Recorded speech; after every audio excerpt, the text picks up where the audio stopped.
현대인들이 점점 더 이 우울증과 불안장애가 많아지고 있는 추세인데 언젠가부터 우리 사회의 핵심 키워드는 불안이 된 것 같아요. 맞아요. 불안에 의해서 걱정이라는 게 생산이 되고 네. 걱정을 하면 그게 불안을 더 높이고 이런 악성 사이클을 돌아요.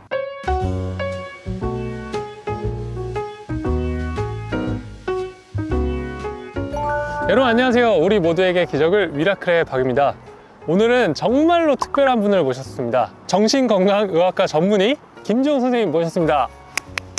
네, 안녕하세요. 반갑습니다.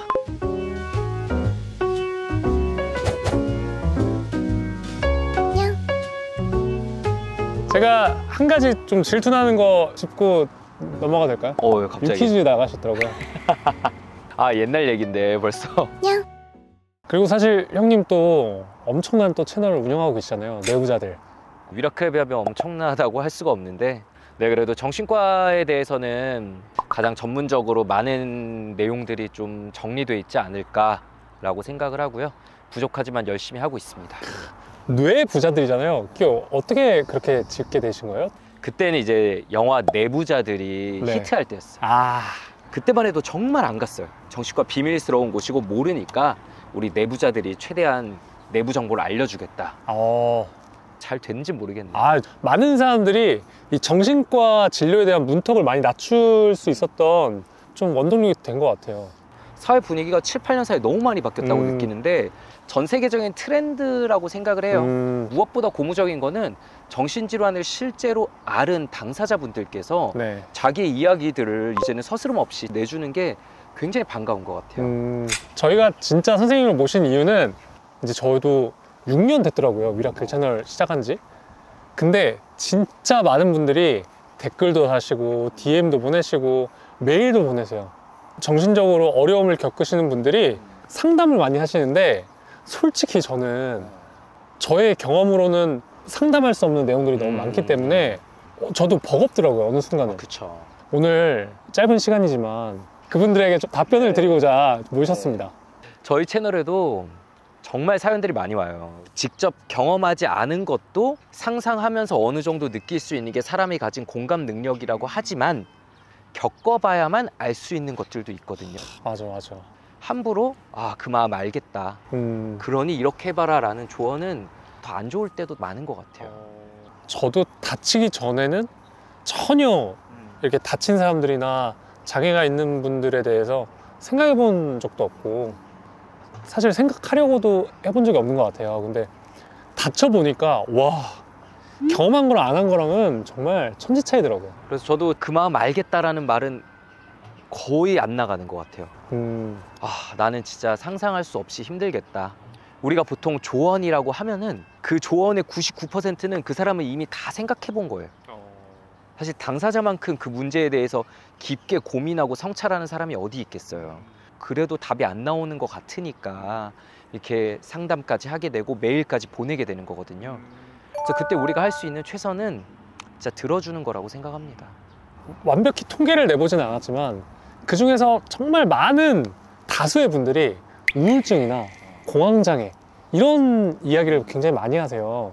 그래서 이게 총칭해서 보통 불안장애라고 표현을 한다고 하는데 불안장애가 정확히 어떤 뜻인가요? 정신과의 질환들을 크게 나눠보자면은 일단은 정신증과 신경증으로 나눌 수 있어요. 정신증에는 이제 조현병 같은 게 들어있고 신경증 쪽에 이제 양대 산맥이 우울증과 불안장애라고 볼 수 있어요. 이 불안장애 안에 일단 공황장애도 있고 사회불안장애도 있고 현대인들이 점점 더 이 우울증과 불안장애가 많아지고 있는 추세인데 언젠가부터 우리 사회의 핵심 키워드는 불안이 된 것 같아요. 사실 불안이라고 하면 뭐 인간이라면 누구나 다 경험할 수 있는 거잖아요. 그 기준을 어떻게 판단할 수가 있나요? 불안이라는 거는 사람에게는 기본적인 기능이에요. 우리가 어떤 상황을 겪었을 때 1차적으로 뇌에서는 불안이 먼저 작동을 합니다. 예를 들어서 내가 퇴근을 하는데 직장 상사가 위씨 다음 주 월요일에 잠깐 나랑 얘기 좀 해요 라고 하면은 불안해. 일단 불안이 먼저 올라와. 그건 당연한 거예요. 근데 불안이 지나치지 않은 상태에서는 우리 전전두엽이란 곳에서 이성적으로 생각하면서 아, 별일 아니겠지. 뭐 전에 이런 일 있었을 때도 너 뭐 별거 없었잖아? 라고 생각하면서 금방 그걸 잊습니다. 불안 장애에서는 이 불안이 조절되지가 않습니다. 그래서 그 듣는 순간부터 심장이 두근두근거리고 막 진땀이 나고 퇴근하는 내내 생각이 나고 자려고 누우면은 불안하고 숨 막히는 것 같고 심장도 뛰고 일상의 퀄리티가 그 불안에 의해서 확 변하는 거죠. 이게 불안장애와 일반적인 수준의 불안을 나누는 기준인 것 같아요. 그래서 저희가 선생님 오신다고 해서 사연 2개를 좀 한번 가져와 봤어요. 네, 첫 번째 사연입니다. 안녕하세요. 저는 서울에 사는 A씨입니다. 평소에 사소한 일들로 스트레스를 받고 미래에 대한 걱정과 불안이 너무 많아요. 일주일에 4에서 5일은 악몽을 많이 꿔서 잠을 제대로 못 자요. 혹시 이것도 불안장애의 일종인가요?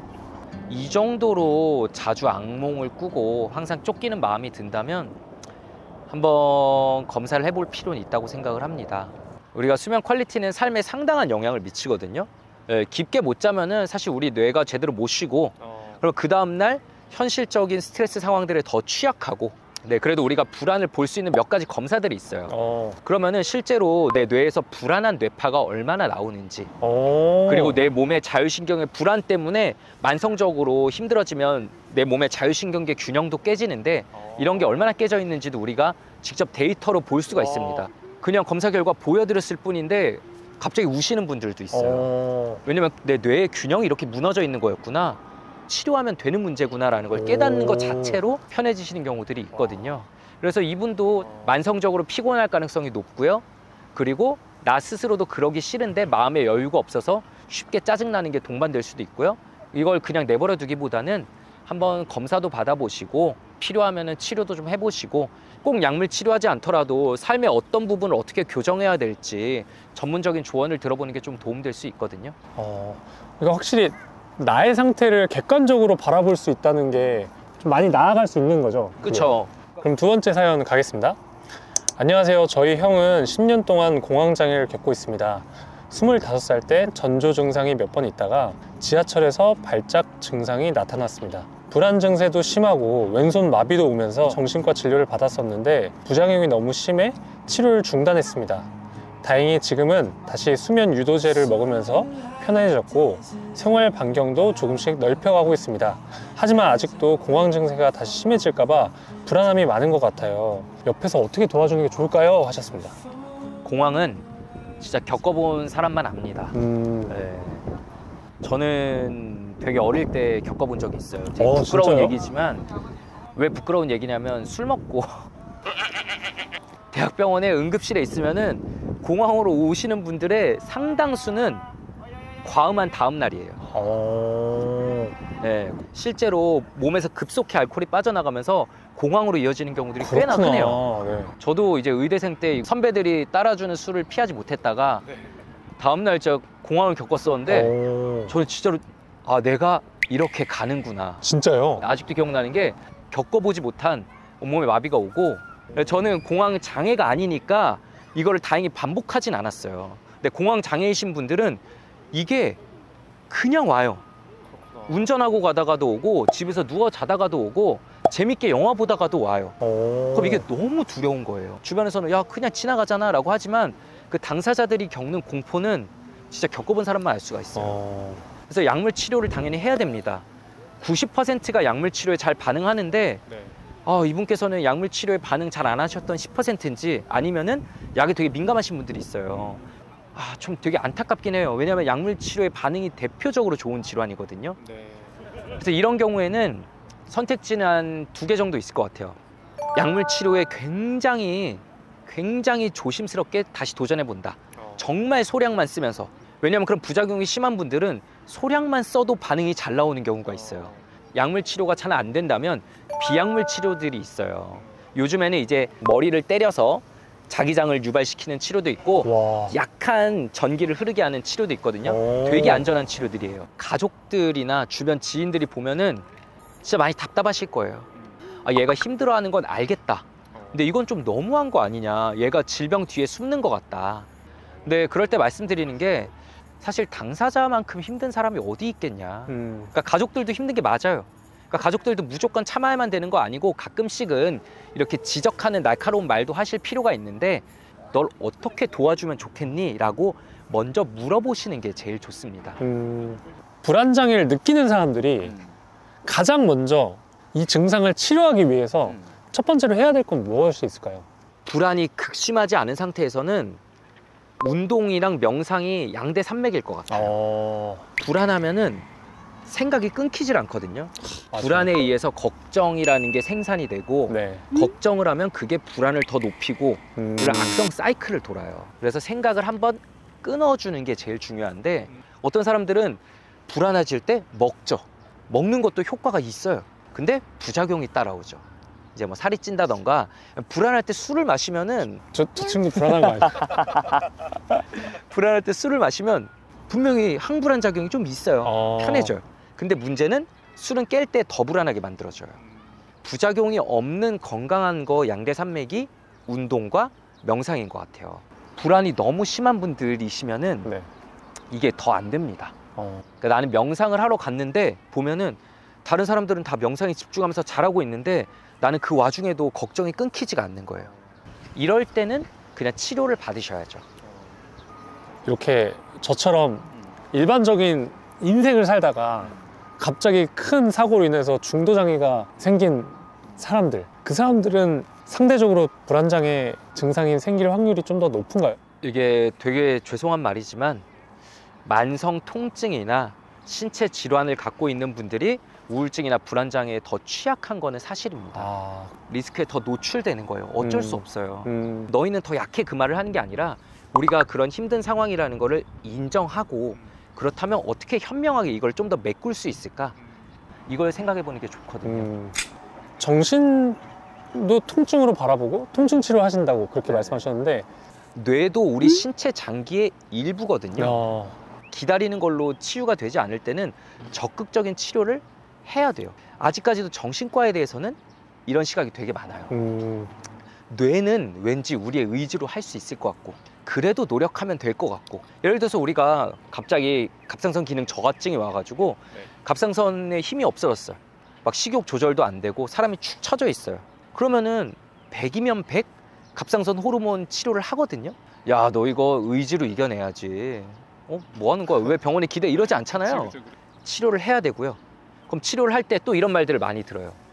너는 대체 왜 정신과를 몇 년째 다니고 있어? 너는 왜 상담을 몇 년째 해? 너무 의지하는 거 아니야? 너 너무 나약한 거 아니야? 말들을 되게 많이 들어요.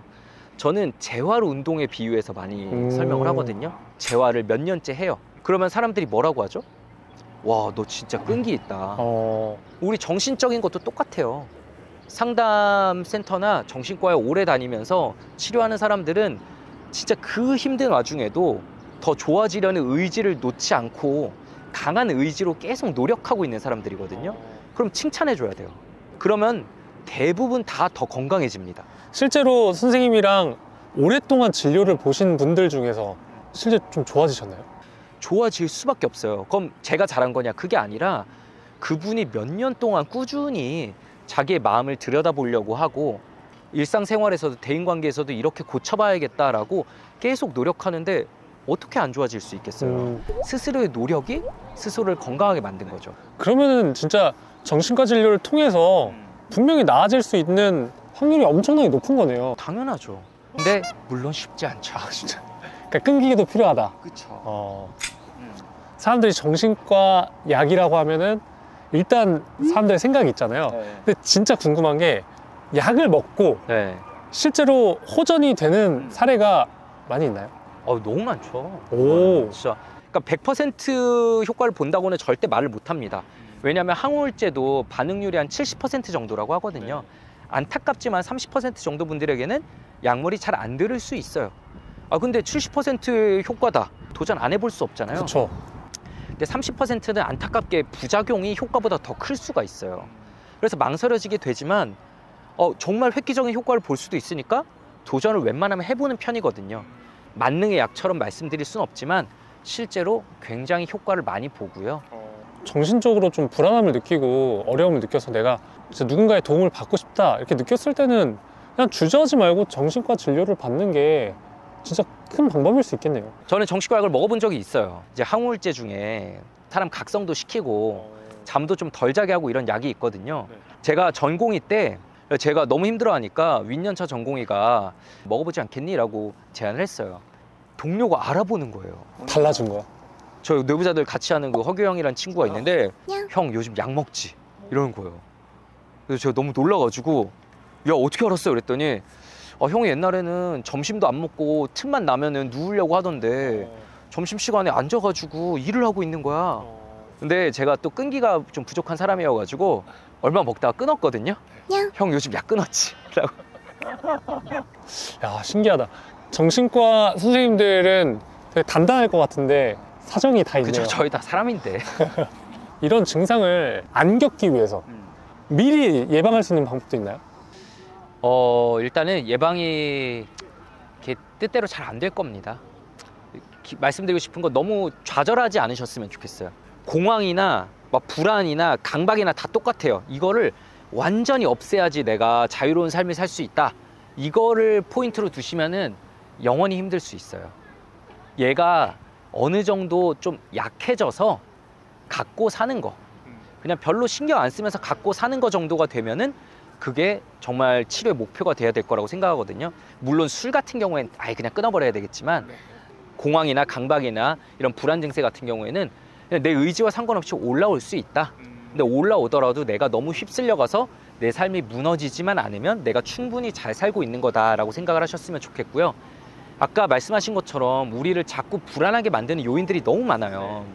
저희는 이거를 수도꼭지에 비유해서 설명을 하는데 내가 좀 따뜻하게 살고 싶은데 찬물이 계속 콸콸 나오는 거야. 맞아. 세상이 너무 차가워. 뭐 SNS 들어가면 핸드폰 키면 또 불안한 얘기만 있고. 그러면 우리가 다들 이렇게 얘기를 해요. 이 찬물이 잠겨야 내가 좋아질 수 있다. 직장 상사가 바뀌어야지. 우리 직장 문화가 바뀌어야지 내가 좋아질 수 있는데 이거 개인의 탓으로 계속 돌릴 거냐. 이런 식의 댓글들이 되게 많이 달리고요. 저희 채널에도 절반만 맞는 얘기예요.